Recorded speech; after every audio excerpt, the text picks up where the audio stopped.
On one side stands the king, charming, magnetic, the hedonist. On the other lurks the assassin, disciplined, silent, forging strength in the shadows where no one's watching. You think pleasure is the prize. It's not. Pleasure is the byproduct of the road you build. Lambdas dance in the firelight, Zetas forge the fire. One chases the moment, the other makes the moment obey. This is not a battle of good and evil, it's a clash of paths. Rarest versus the rarest, Stoicism versus hedonism. Don't forget to subscribe, sit back, relax, and enjoy the video.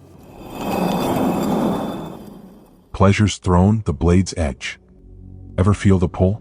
That raw, vibrating hum promising bliss if you just let go? That's the Lambda siren song. The ancient Greeks had two paths, hedonism and stoicism. Most choose the easy one. They become kings of their own desires, ruling kingdoms built on sand. But every king who serves pleasure eventually becomes its slave. Picture a king, draped in velvet the color of spilled wine. His court shimmers, a dizzying whirl of music, perfume, laughter sharp as shattered glass. He reaches, grasps, consumes. Each goblet drained, each whispered promise chased, each fleeting touch savored. It's his rebellion. Against duty? Against expectation? Against the gnawing silence beneath the noise? He builds his kingdom on the shifting sands of sensation. He is the ultimate nonconformist. They whisper, living purely for the now. He governs well enough, perhaps, keeping chaos at bay with sheer force of indulgence. His people see vitality, a ruler unshackled. Hedonism is his banner, his philosophy, his shield against the void. He mistakes the feast for strength. Feels like power, this relentless pursuit. But look closer. See the slight tremor in his jeweled hand as he reaches for the next cup. See the flicker of something hollow behind the bright eyes. The feast must never end, or the silence rushes in. This is the Lambda's brilliance and his cage. He rejects the chains of convention only to forge heavier chains of dependency. Seneca saw it centuries ago, whispering about the slavery of desire. It is not the man who has too little, but the man who craves more, that is poor. The king drowns in his own abundance. He is free yet profoundly chained to the next thrill, the next escape from the stillness he fears. Now shift your gaze. Deep in the castle's cold marrow, where the torchlight barely licks the stone, stands another. Not a servant, not a guest. A shadow-given form. This is the Zeta. His eyes aren't fixed on the king's decadence with envy or disgust, but with a chilling, detached clarity. The feast's roar is just data, a symptom. He doesn't see a target draped in silk. He sees the brittle architecture of a soul built on sand. The Zeta's rebellion isn't against rules, but against delusion. His nonconformity isn't indulgence, but an icy refusal to be swept away by the current. While the Lambda builds castles in the air of pleasure, the Zeta sharpens his blade on the unyielding stone of what is. He doesn't crave the king's throne, he understands its inherent fragility. His focus isn't on the king's actions but on the weakness they reveal, the vulnerability beneath the velvet. The Zeta doesn't rage against the machine, he studies its gears, instinctively finding the point of failure. He is already moving, not driven by hatred for the feast, but by a cold, internal imperative. He doesn't escape the reality of the king's crumbling foundation, he steps onto it, his edge honed by its very instability. The battlefield is internal first. The Lambda flees inward to sensation. The Zeta turns inward to forge an unbreakable will. The king dances on the volcano's edge. The Zeta prepares to walk through its fire. This is where the philosophies clash. One seeks to fill the void with noise, the other learns to command the silence. The feast rages above. Below, in the profound quiet, the blade finds its purpose. Not from anger, from instinct, from seeing. The stone, the breath, the instinct. The king isn't the villain here. His aim is simple. His life's goal is pleasure, desire, and happiness. Not completely wrong, no black or whites here. Lambda males are charming. His people love him. Happiness may be life's ultimate aim, but the path comes first. That path requires values. It demands rigidity and strength, qualities the Lambda lacks. While the king drowns in sensation, where do you stand? In the chaos or the eye of the storm? The Zeta doesn't merely observe the feast's decay, he uses it. The frantic energy, the blind indulgence, the brittle smiles. It's not noise to him. It's resistance. Think of a blacksmith. He doesn't curse the anvil's hardness, he uses it. The Lambda king's crumbling pleasure palace isn't a target, it's the whetstone. Every shriek of forced laughter, every tremor of hungover regret echoing down the cold corridor, it's friction. You don't rage against the friction, you lean into it. instinctively.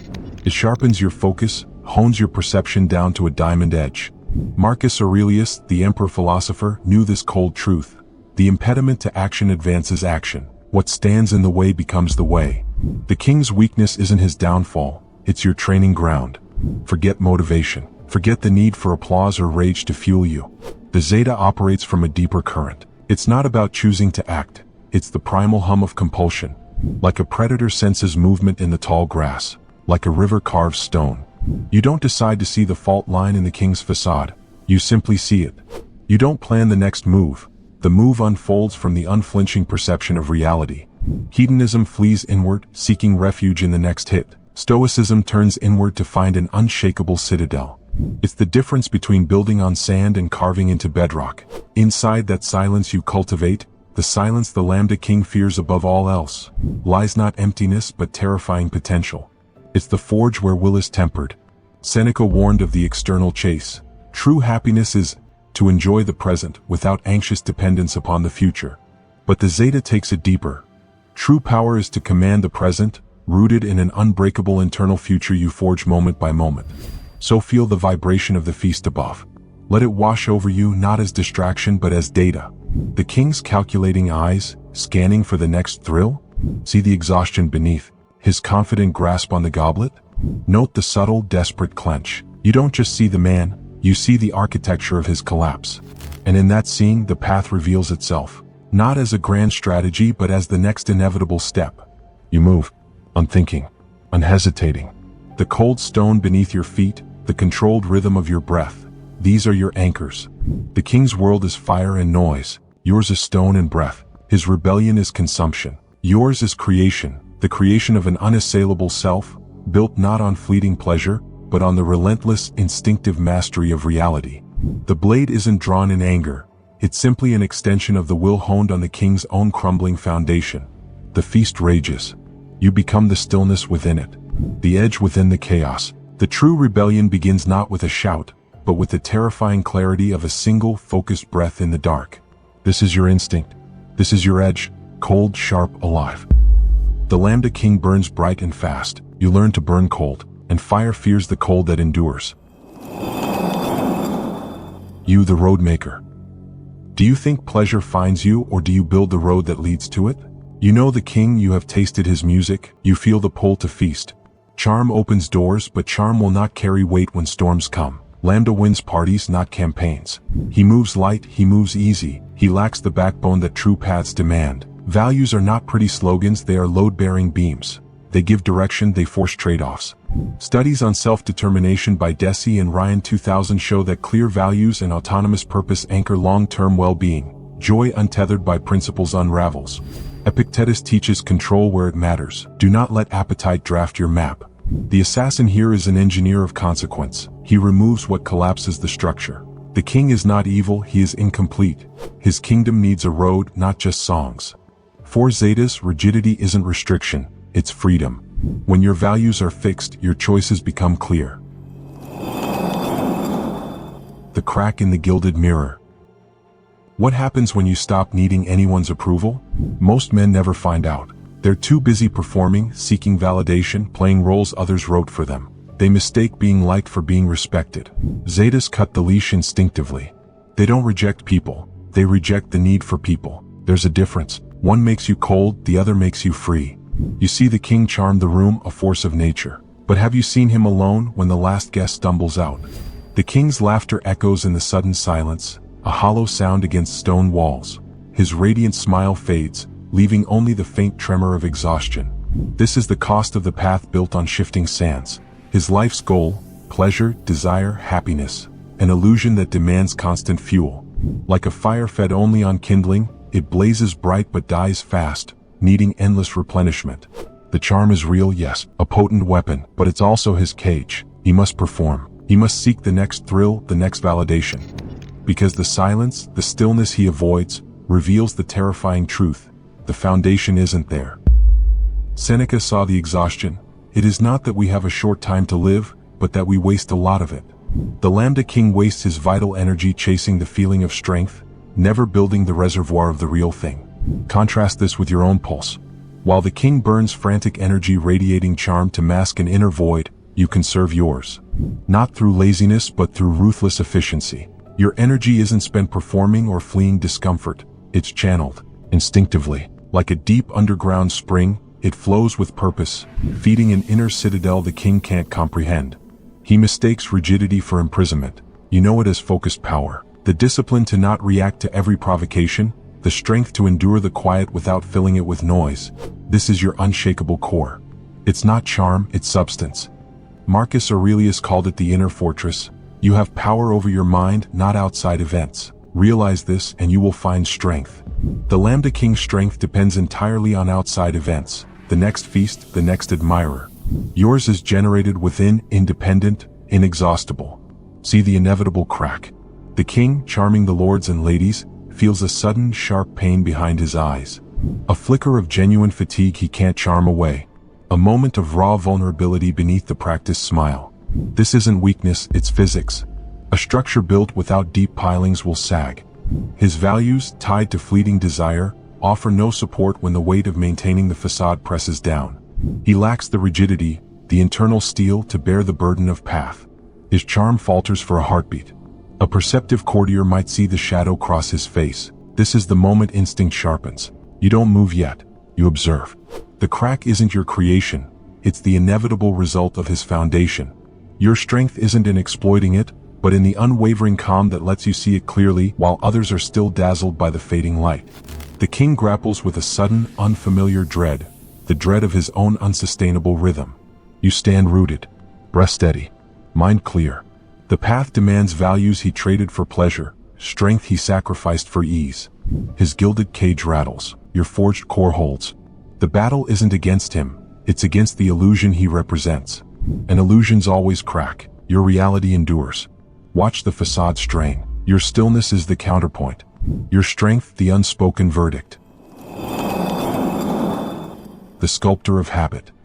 Do you want pleasure to chase you, or do you want to craft the rules that make pleasure inevitable?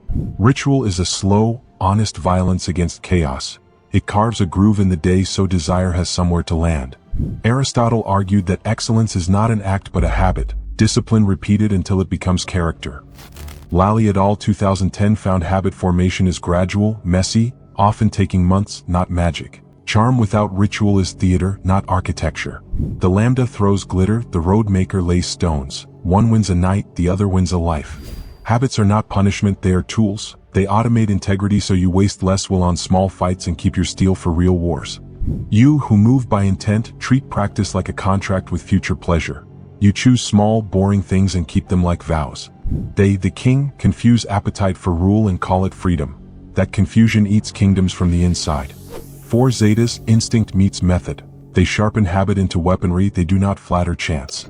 Will you schedule your joy, or will you wait for its mercy? The Lambda King shines brilliantly, but his light is fueled by a finite resource, himself burning fast.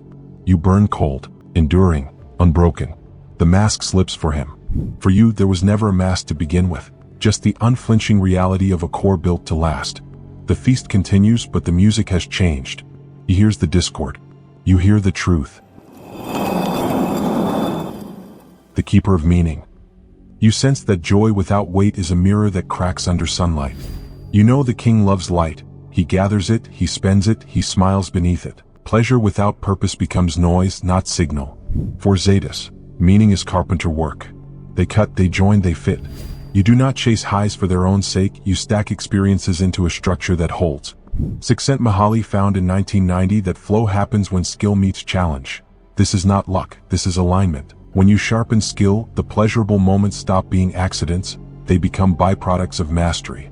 Nietzsche spoke of creation as power, Marcus Aurelius spoke of duty as peace. Both point to the same engine, purpose. The king wastes his vital force propping up a crumbling facade. You invest yours in an inner citadel that needs no propping. The feast isn't a victory, it's a slow immolation.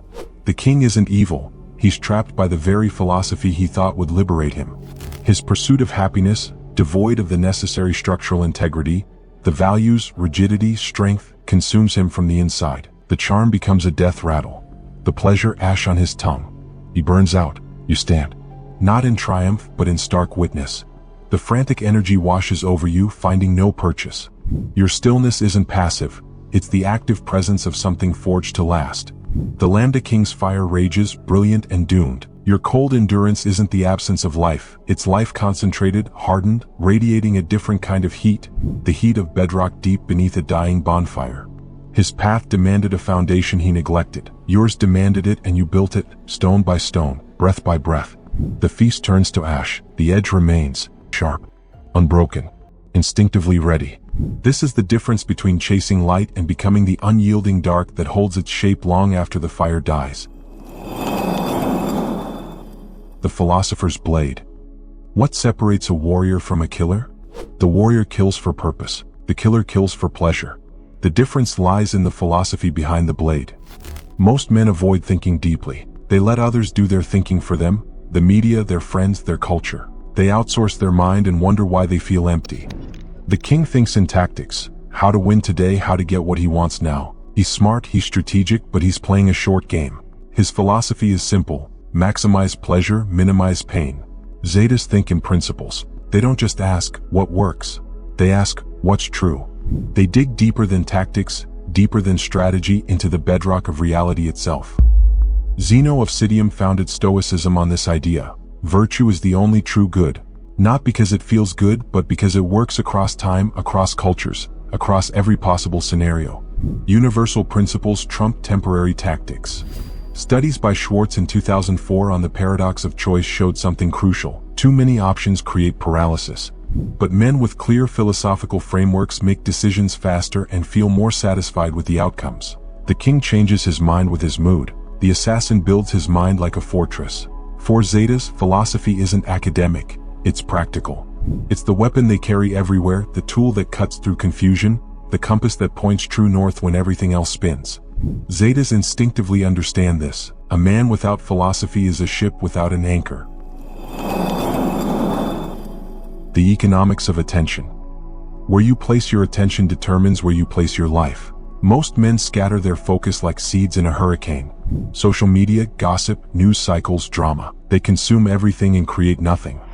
The king is slave of dopamine. New experiences, fresh conversations, constant input. His mind is a marketplace, busy, colorful, alive. But marketplaces are messy, and he is too. Zetas are economists of attention. They treat focus like currency and spend it deliberately. While others browse, they study. While others react, they respond.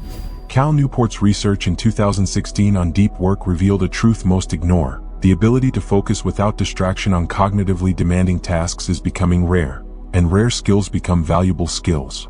The king multitasks brilliantly, juggling conversations, managing impressions, staying connected to everything. But everything includes nothing important. Zetas understand this instinctively. Depth beats breadth. They'd rather know one thing completely than know 10 things partially. They'd rather master one skill than dabble in many. Attention is finite. Energy is limited. The man who tries to do everything ends up doing nothing well. For Zetas, boredom isn't the enemy, distraction is. They don't fear empty moments. They fear full calendars with no meaning. The assassin sharpens one blade to perfection. The king collects many blades but masters none. Zetas don't escape reality. They dive deeper into it until they find the patterns others miss. The alchemy of pain. What if your worst moments were your greatest teachers? Most men run from suffering. They medicate it, avoid it, blame it on others. Pain becomes their enemy instead of their instructor. The king has mastered the art of pleasure. He knows how to feel good, how to make others feel good, how to turn any situation into enjoyment. But pleasure teaches you nothing about yourself. Zetas have a different relationship with pain. They seek it instinctively, for growth, to feel, for experience. When it comes, they ask, what are you here to teach me? Nietzsche saw this clearly. What does not kill me makes me stronger. But he meant something deeper than survival. Pain reveals who you really are when the masks come off. Studies by Tedeschi and Calhoun in 2004 on post-traumatic growth found that many people report positive changes after facing major challenges. But not everyone grows from pain, only those who engage with it consciously. The king avoids his breaking point. The assassin seeks his limits, not to break, but to expand. Zetas understand this instinctively. Comfort zones are comfortable because nothing grows there. They don't punish themselves, but they don't protect themselves from necessary struggles. Every scar tells a story. Every failure teaches a lesson. While others collect pleasant memories, you're collecting strength. For Zetas, pain isn't punishment. The universe charges in discomfort for the lessons that matter most. The king fears his shadow. You integrate yours. The final convergence. What happens when the assassin and the king finally meet? This isn't a story about good versus evil. This is about integration. The strongest men aren't those who choose one path. They're those who master both. The king brings joy, charm, the ability to live fully in the moment. The assassin brings discipline, depth, the strength to endure any storm. Separately, they're incomplete. Together, they're unstoppable. Zetas understand this final truth instinctively. The goal isn't to kill the king, it's to make him wiser. The goal isn't to become cold, it's to become complete. Marcus Aurelius was both emperor and philosopher. He enjoyed the pleasures of his position but never became their slave. He ruled with charm but governed with principle. Research by Fredrickson in 2001 on broaden and build theory shows that positive emotions expand our awareness and build psychological resources, but negative emotions focus our attention and teach survival. You need both. The mature Zeta doesn't reject pleasure, he earns it. He doesn't avoid happiness, he builds the foundation that makes happiness sustainable.